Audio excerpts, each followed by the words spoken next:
સમાચાર જોઈએ સાબરકાંઠા જિલ્લાથી। સાબરકાંઠા જિલ્લાના ઈડર તાલુકાના જાદર પોલીસ સ્ટેશનની હદમાં આવેલ દાવડ ગામમાં દારૂબંધી કાયદાનું ઉલ્લંઘન ખુલ્લેઆમ થઈ રહ્યું છે। દેશી અને વિદેશી દારૂની ભઠ્ઠીઓ અહીં ધમધમતી જોવા મળી રહી છે।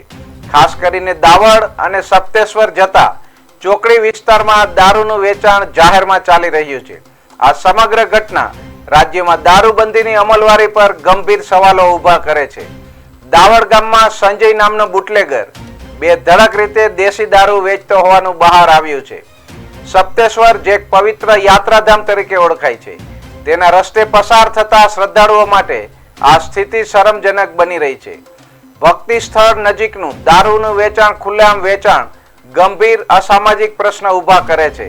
આ સમગ્ર મામલે બુટલેગર પર જાદર પોલીસના 4 હાથના આશીર્વાદ હોય તેવું લાગી રહ્યું છે।